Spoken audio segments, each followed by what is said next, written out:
All right, take two. Um, looks like I have a connection issue out here. So I am at the park, just got done playing with the kids. Hot and sweaty.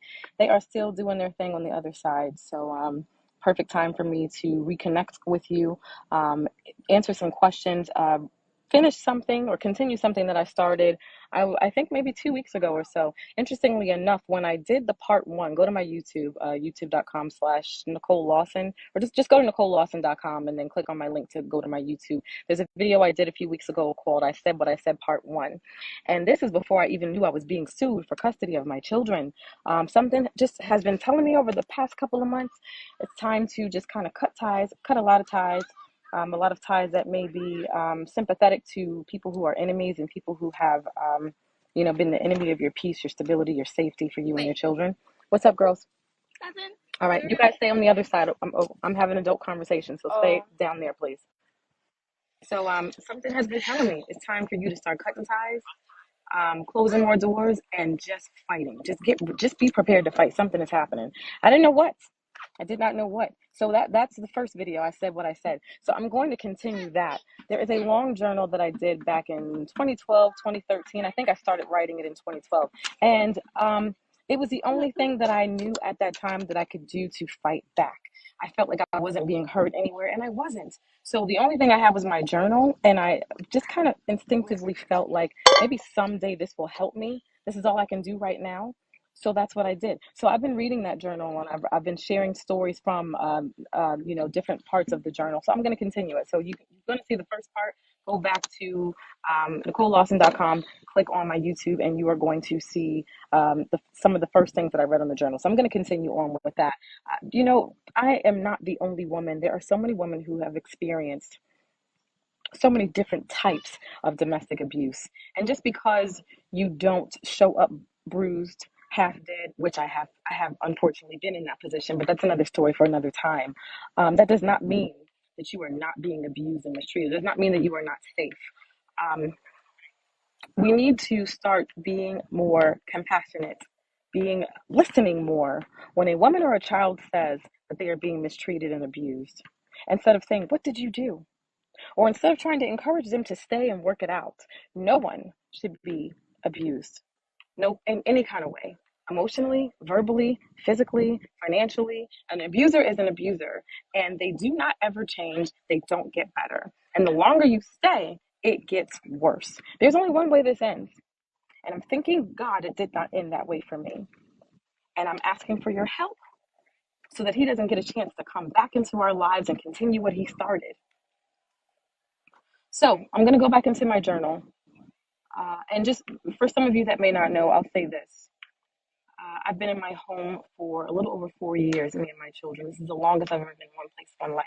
I've worked really hard to build a place of stability and peace and safety for me and my children. I have been no contact with my ex-husband for years. We divorced in 2016. He never, ever, ever wanted to be a father to his children. Even for the short time that we were together, he didn't. He abused them. He abused me. My story has never changed, and I've taken it to the state more than once. And when I knew that there was nothing that was going to make me remain safe in the state of Oklahoma because of everything I went through with him and another abuser, that's why I decided to leave and go somewhere else. New Jersey is my home state, and I knew that there were a lot more resources here, and this was a better place, better education, better schools, and it would be a place for me to find some solace, and that's what I did. I didn't kidnap my children. I have all legal rights. He has none. He refused to come to divorce court. He refused to go to parenting classes. He wanted nothing to do with them. And he actually thought, because this is what he said to me, that it was all fake. The divorce was fake. And he really thought that if he refused to show up, that I would be forced to stay married to him. It took me 3 years to be divorced from this monster. And I never had an attorney, and I had to fight by myself. And I had to go pro se. And it took me 3 years to finally be rid of him. And it took even longer than that for me to gather up the courage and the resources and everything else to move me and my children all the way across the state with only $200 in my pocket and start over. And that's what I did. And I cut ties with everyone from my past because I wanted me and my children to be safe. And I also made sure I found a home that was going to be a fortress. You got to get past two other people's homes before you can get to mine. You can't get on that property. Ask him. He knows about it. He knows about it. He knows you can't get on that property because he knows where I live. And he pulled some shady stuff with that as well. He is an officer of the law, and he abused his power and his position. And he used it to terrorize two families. The first one he started with his first wife, and to do some demonic things to his first child. And the second one that he started with me and our children. I got out and I got away. And I plan on wholeheartedly living out the rest of my days and my children's days in peace from his terror. And he's trying to, for whatever reason, now he's trying to upend that. Because this is what abusers do. They kill, they steal, and they destroy because they're demons. They don't want to let you live in happy and in peace. They want you destroyed. If they can't control you, they want to destroy you. Destroy or discard. And I thought that I was lucky. I thought I was discarded, and I was happy with that. But for whatever reason, now he's seeking to destroy. So it's time for me not to be quiet anymore about what these abusers have done to me and the way that they've affected my life, because I'm tired of people looking at me and judging me and not knowing the whole story. Why are you angry? Why are you this? Why did you make these choices that you made? Why are you a single mother and this and this and that? Let me tell you why. And let me tell you why you should join this fight to support me. Because when you're supporting me, you're not only supporting me, but any other woman that's gone through, and all the women that are going through or have gone through that you don't even know about. A lot of them don't have the courage or the wherewithal to stand up and to say something and to speak out and fight. And I understand why. Because a lot of people, even some of you watching, you make it hard for us to do so. So let's change that. Let's turn that around. Let's stand for the victims and the survivors, and let's stop protecting these monsters and these abusers, especially the ones in position of power that you respect. Because some of them do some despicable, dishonorable things.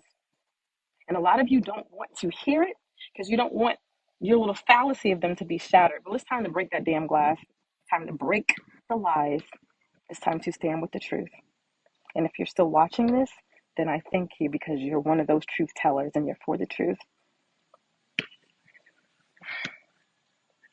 Just so you know, the donations are going toward the cost of my legal defense. They're going toward the cost of whatever it's going to take. And these courts don't care anything about these children. They don't care. They don't care. And that's another reason why a lot of women will stay and suffer, especially when you're dealing with a man that has power, respect, or means.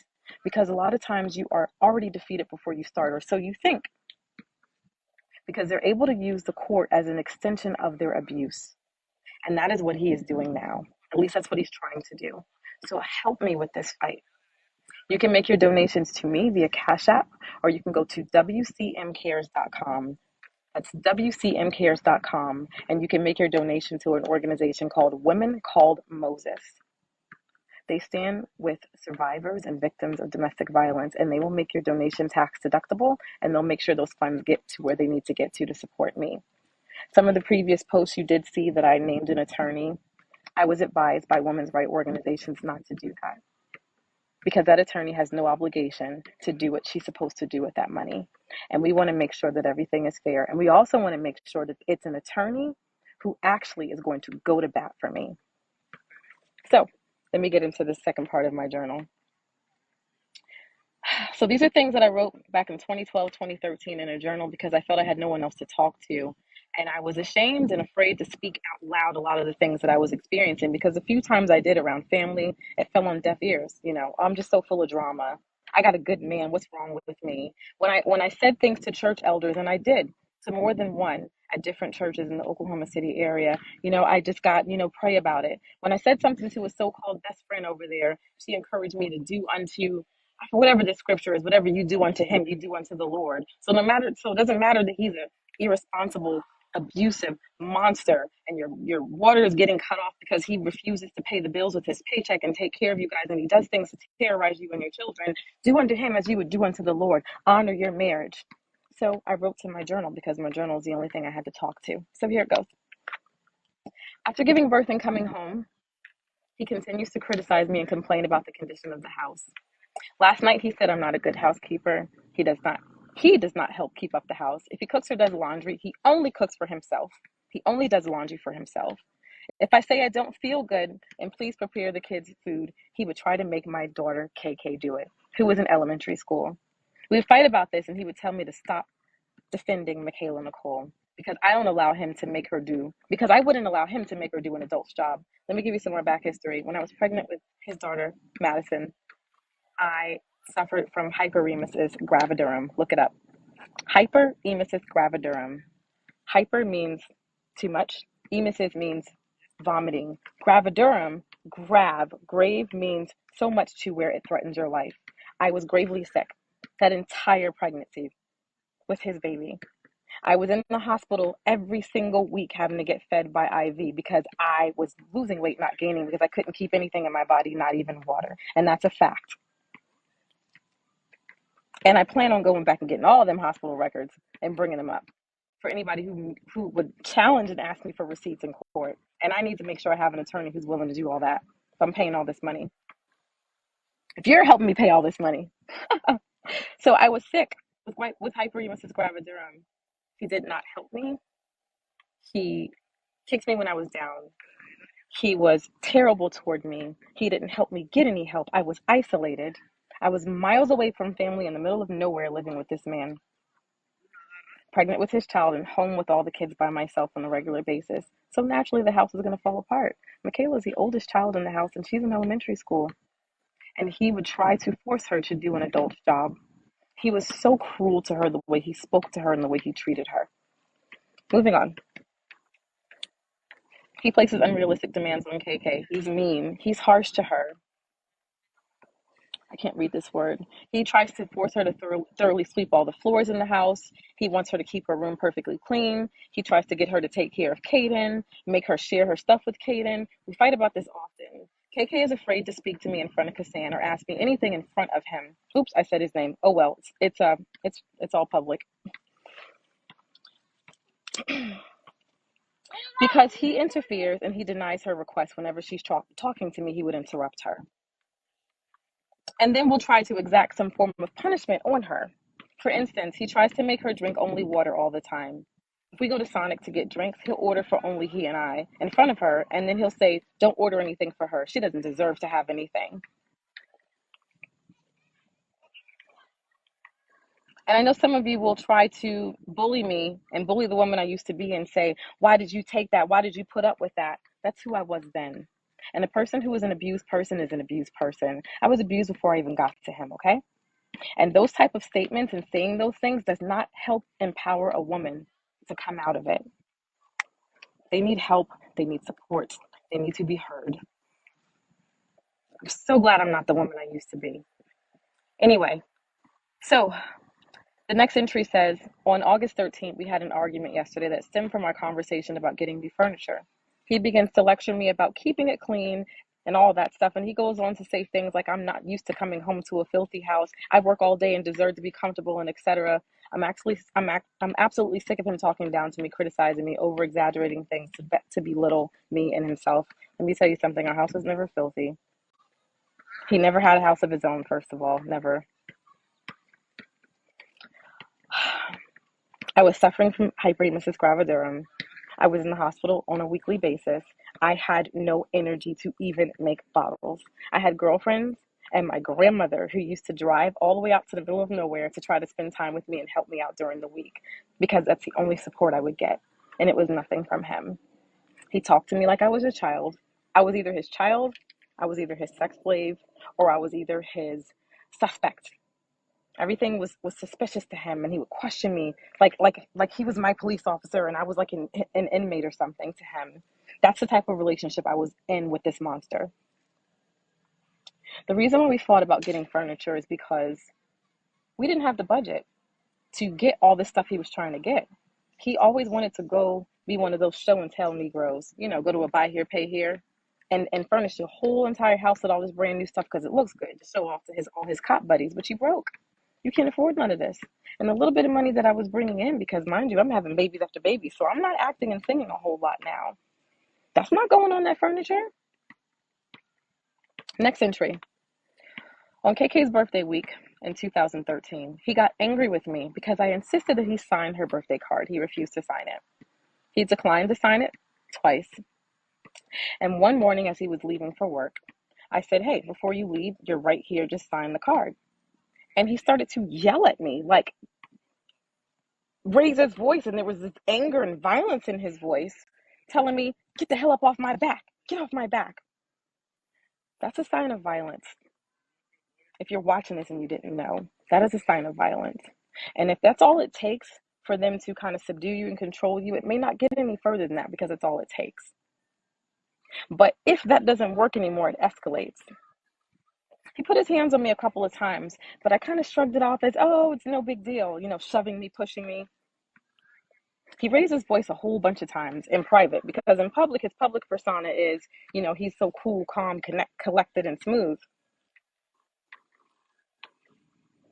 Moving on. July 2012. He still goes all day and all night without communicating with me at all when he's at work. Yes, I get he's a cop, but I'm still his wife. And if I do call, I would call the station if it was really important, especially if it was a health thing for me. I need to go back to the hospital, whatever. When they would locate him and he would come to the phone, he would treat me like I was such an inconvenience. And I would say, "I love you," before getting off the phone. He would never say it back. Just hang up the phone. 2012, the spring of 2012, an ex emailed me just out the blue. Or no, I'm sorry, she didn't email me. She inboxed me on Facebook. And I'm hoping I could find those messages just out the blue. And she said, "I did not know that Officer Miles had a wife and children and a baby on the way. I am so sorry." And she began to explain to me that she was also a young student at Langston and that, they've been messing around for a while and that she tried to break it off with him and that he wouldn't take no for an answer. I never got her to go into more detail, but I understand why. He's a cop. I'm hoping I can find those messages. But she went to explain that he wouldn't take no for an answer. He would show up around her more, and that he also started showing up to her job. But she wanted me to know that she apologizes for disrespecting me because she did not know that he had a family. Now, at the time she reached out, we weren't married yet. And when I confronted him with this, he dropped down to his knees and just begged me to forgive him. "She's such a liar. Yes, I did mess around with her, but it's not like what she's saying. What do you want me to do? I'll marry you right now, blah, blah, blah." Being the girl that I was back then, I forgave him and I let it go and I accepted his side of the story. But what she gave me was a warning that made sense a lot later on because he started doing some of those same things to me, stalking me, intimidating me, showing up at places, not taking no for an answer, also trying to manipulate, showing up to my house saying, "I just want to see my kids. Can I just please see my kids?" But you won't take your kids. You won't share custody and visitation, but you want to come to my house to see your kids. I just want to read them a bedtime story and put them to sleep. But what he was really doing or trying to do every time was see them for about 2-3 minutes and then try to get to my bedroom. That's what he was trying to do. He never wanted a thing to do with these kids. Okay, moving on. So I have an exact date on this entry. It says today, May 1st, 2013. He called me this morning to try to start another argument, play a mind game, saying he's leaving the truck and the key for me, but he knows I can't get it. And he just said last night, "How am I going to get to work?" Saying he has no other way. So one way or another, he's a liar. Either he has another way or he did not leave the truck. So that sounds a little confusing, but I do remember this. Um, a lot of gaslighting, a lot of manipulation. When we separated, um, and we separated a couple of times before it was finally done. When I left him, and one of the times I moved in with my parents, I have no home and I also have no vehicles. Although I helped you get this SUV, he had two vehicles, a pickup truck and an SUV, and the SUV was a family car. He kept both vehicles to try to keep me isolated and keep me from being able to get to work, keep me from anything. It was a way to try to control, shut me down, torture me. And when I demanded that he give me the SUV, he called me to start a bunch of arguments and then basically to say that he left the key to the SUV in our house, the house that I left. Why would you do that? I don't even have a way to get out there in the middle of nowhere. And why?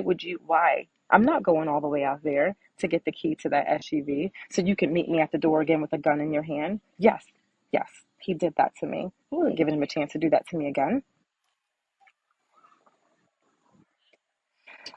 So another entry, May 1st, 2013. He's never been concerned with my self sufficiency or having what I need, or never just contributing to helping me if it inconveniences him or if he doesn't benefit. After agreeing to me, After agreeing to me having the vehicle on Wednesday, Thursdays, and weekends, I didn't get it, and will not because I can't find a ride to get it or to pick it up. It's okay that I have to struggle for arrangements for everything I need every day, and most days I can't get access. But he has another borrowed vehicle right now, which some chick actually gave him a pickup truck, and I will not make other arrangements, and I will not inconvenience himself, I said, so that I can at least have the vehicle half the time. He even has nerve to insult my intelligence and lie to me when he doesn't keep his promises, knowing he has no intentions of assuring that he would be there. He doesn't keep his promises. Okay, so here's another entry. It says, during a brief conversation today, 424, he calls to say he was thinking about me. He said he's trying to do better connecting with me, but I feel it was only because it was convenient, and perhaps he had no lunch date that day, because I usually don't hear from him at all, or I get the brush off when I try to call him during his lunch break. Okay, so here's another entry. It says warning signs before marriage. While moving from Texas, he got frustrated because KK had a doctor's appointment the day that he came down to move me back to Oklahoma to be with him from Texas. He referred to her doctor's appointment as a, and I quote, distraction. He got very upset when I refused to reschedule her doctor's appointment. Mind you, you knew my schedule and you thought you were just going to come down and force me to move when you are ready for me to move. And also, as a part of that, I had a small surgery on my uterus at the time, so I didn't have a lot of like moving around and stuff. I wasn't supposed to be doing moving around, so there's no way I could pack my stuff, put things in boxes, none of that stuff. Um, let's see. She had a whole day of very important testing in school to be done as well. We also had a disagreement about what I should move. He told me not to take my raggedy furniture because he didn't want it in his new house. Mind you, this is our house, and he couldn't get that house if it weren't for me. So let me tell you something about this house that we lived in. It was a brand new build, and I'm sure a lot of people that know him probably thought, he did something amazing for, a single mom with kids. Let me tell you something about this community and this new build. I found it. I found it, and it was only for income restricted people and families. He could have never gotten that house without me and my kids. It was for families that were under a certain income. Yes, and I found it and I did it and I acquired that home. He was a homosexual and he never had stood on his own 2 feet. Never. The magic behind anything that he's ever even seemed to accomplish was between his ex wife and then me. And if he has some new wife or new girlfriend out here that's maybe trying to force him or push him or encourage him to get custody of his kids so he can look good, I really hope you watch this and I hope you take heed, because somebody tried to warn me. His first wife did try to warn me, but I just thought that she was just bitter, jealous, whatever. Um, I was quite the fool back then. I didn't know what I didn't know. So anyway, let me go back to this. He told me not to take my raggedy furniture because he didn't want it in his new house. He was upset because I was not packed beforehand. He got moody in general because of the stress of moving. I tried to state my position. I just had surgery. I live alone with my child and a newborn, so some things will not get done. I was packing up my entire, two-bedroom by myself. He criticized my kitchen because the dishes weren't done. He criticized my home because the laundry wasn't done. Mind you, I just had surgery and I have an elementary school daughter and a newborn. So this was back when I just had Caden. And he kept trying to, con me into being with him and marrying him because I want you guys to be my family. I want Caden to be my baby. Something during that time of that pregnancy and the end of the pregnancy, something just wouldn't let me go and said something ain't right with that man. Something not right. So I broke up with him abruptly after giving birth. I don't know what it is about that time when you're pregnant and when you first give birth, but spiritually and energetically, you are so sharp. And I was sharp enough to say, I can't put my fingers on it. And I don't care what everybody else around me is saying. And I don't care what this makes me look like. Something is not right. So I broke up with him and I moved to Texas. And I moved into a situation with my godparents. I call them my godparents. They've been mentors for a while, and they had a separate apartment connected to their home. So they said that me and my newborn Caden and Michaela could move into that apartment. And God really honored my the little bit of faith that I had and the little bit of wisdom that I responded to. God did honor it and opened up incredible doors for me to get out of just the toxic environment that I was in, that was so unhealthy, that was just it was so regressive for me. For me to move down there, have my own little space, be supported by, I call her my godmother, and she's a therapist, and his wife, and to see a beautiful, loving, kind friendship and marriage. And also almost immediately a door opened for me to find a two-bedroom condo. And for at least the first year, I only had to pay like, I would say like, I think my portion was like $100 while I found a full-time job. And I found a full-time job right away. And I also wound up getting connected with a band that was I was living kind of close to Dallas, and they would come pick me up to take me into the city to rehearse and perform. So it's like as soon as I said no to him without having to have any no concrete reasons, it was honored, and all these doors opened up for me. And he couldn't leave well enough alone. He went crying to my dad. He went crying to my family. I just want my family back. I just love her and I can take good care of her and blah, blah, blah. And he started coming down to Texas on a regular basis to come see me. And now all of a sudden you want to go to church with me. I was going to Concord at the time. And now you want to go to the church and, pretend like you wanted marital therapy. He went to a couple little, he sat through a couple of little premarital counseling, whatever he could do to try to con me into moving back and going back and being with him, because he needed that narcissistic supply he got from me. Dark, evil individuals look for people who are ripe for the picking, and they also look for people with bright spirits and with open hearts, and people who want love and who have a lot of love to give. So he came down there, and he convinced me to marry him and to leave, the new life that God gave me to go be with him. And I remember something kind of rang in my ear. And this is not me blaming anybody, but this was a strong influence. I remember when I decided to break up with him and move, my father saying to me, I don't know what's wrong with you young girls. Here he is. He's a good man. He's got a good job. Has a nice car. He has a nice house. For all that they knew, he had a nice house. It was his father's. And he lost that house, by the way. He lost his father's house after his dad died immediately. Go back to the first video, and I talk a little bit about, the pathetic way he tried to save his father's house using me. But I listened to my instinct one of the few times I did in my earlier years, and I left. But I allowed him to suck me back in. So now he's coming down to Texas to move me and the kids back and to marry him and to go into this, brand new house that he gets to show off to all his friends and people who know and respect him. And he gets to look like the hero. He saved somebody. He couldn't have that house without me, mind you. So this undoubtedly began a quarrel. So I'm reading again. This undoubtedly began a quarrel. And that was the first time he threatened me, saying, I'll tell you what, I'll just take the truck back and you guys can stay here. I'm going back to Oklahoma. That was the first time he threatened that. I said, fine, goodbye. I don't have to do this. I have a home. You can leave now. And I opened the door and said, goodbye, go. I opened the door and told him to get out now. Then all of a sudden he changed his tone, and you want to try to be all suave and, now, baby, I didn't mean this, and close the door. I didn't mean it. I'm just upset because I called his bluff. We continued packing in silence. I really should have stayed and not moved. That's what I wrote. All right, another entry says, I do not feel, hold on. Hey guys. All right. Yeah, I'm still recording. What's up? You guys ready? No, just like it's hot, really hot. It is. My gosh. So another entry says, you look hot. I am. Really hot. Yeah, you are hot. Smoking hot. Y'all hear these kids? So another entry says, I do not feel at peace about moving back in. I do not even feel as if this is my home or that me and my children are welcome here. A huge part of me wants to acquire my own home and vehicle and move on. Every time I search what I truly want, and I land on the same answer, freedom and self-sufficiency. Not quite sure when I did that journal entry.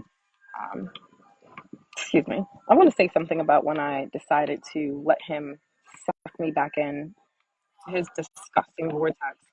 And when me, Michaela, and Caden moved, that night before we left, I'll say another thing. I never truly wanted relations with him. There were very few times I wanted to, but I was already kind of used to what I like to call survival sex, and that actually is a thing. survival sex. It's where you submit to keep the peace and just go along. I did not know that that was also rape. That's also rape. And I learned that later on. When you say no, and you don't want something, and you consent to it just for the sake of survival because you don't know what's on the other side if you fight, that is still rape. And it is possible to be raped by your husband. And that happened several times. And I remember that night him saying, there it is, there's my baby. Both of our babies, Madison and Lawson, he did that on purpose. He did that shit on purpose. Let me go ahead and submit this. Let me saddle you down even more. Let me make sure I do something that ties you to me for life. That's how my children got here. When I told him that I was pregnant with Madison, just a few short weeks after that, I'll never forget the absolute disgust in the way he treated me. And the way he treated me the entire pregnancy. And the way he treated me after her arrival and the whole process of having to be a father and having babies in the house, the sound of their crying and everything else. Here's another defining moment for me. The very first day that I was moving into our house that he liked to call his house that I acquired, I did all the paperwork for, and I made sure that it was secured for only $800 a month. This brand new house, this new build. Um, he was putting clothes into the dresser, and he looks and says to me, and this is supposed to be, the happiest time. We just got married. We're moving into our marital home. And this is the first day of moving in. As he's putting his clothes in the dresser, he turns and he looks at me, and he says to me, the first time you cheat on me, you're out of here. Where did that come from? And who says that? Who says that to a brand new spouse? Where did you get this from? Why are you like this? He was always accusing me of cheating. I'm saddled with baby after baby after baby. First of all, I don't have time. I'm tired. I'm not even well. If I needed to go to the laundromat, I was cheating. I kid you not. This is real. This is real stuff. If I decided to go to a women's empowerment meeting, I'm cheating. If I'm going to a gig, I'm cheating. If I'm going to a rehearsal, I'm cheating. If I'm going to film on a movie set, I'm cheating. Like, this was my life then.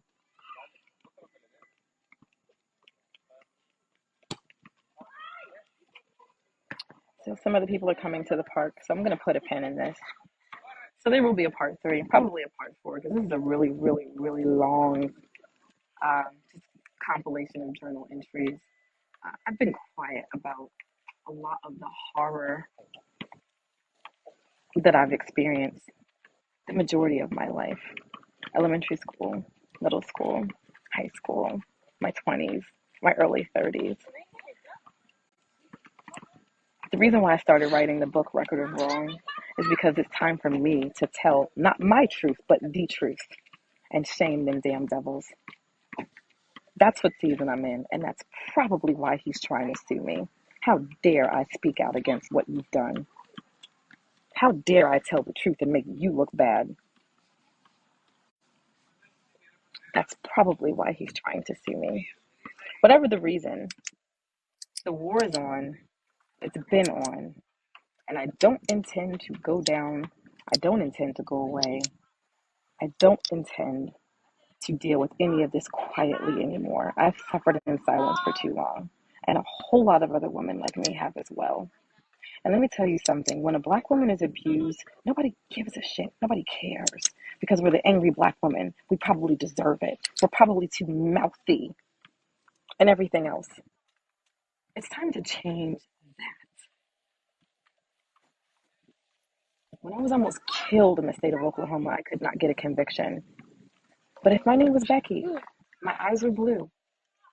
When I complained to his police chief about him pulling a gun on me, he probably would have been fired that day. Maybe. Or at least something else. I would have had more protection. And when that other fool tried to kill me, he would still be in jail today. If I were not who I am, it's time to change that.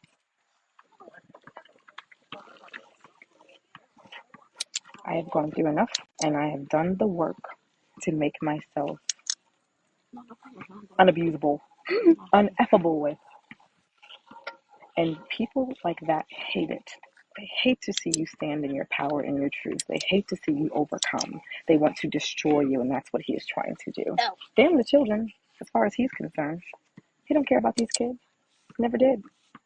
He doesn't care about what anything that he's done and how it's affected them and how they had to go through therapy and how it's left scars that I've had to deal with and try to heal. Because if he cared about them, he would leave us the hell alone. I'm telling my stories, and I'm asking you to join me in this fight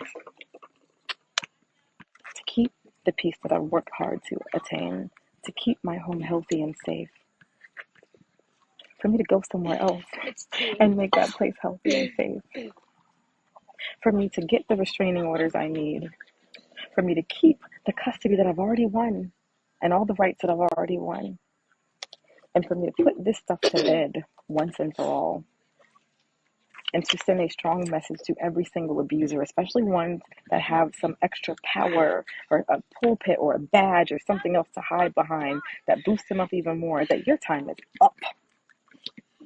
There needs to be more punishment and accountability for these monsters who get away with doing the things that they do to the people that they are entrusted to and that they are demanded by God to care for and to do right by.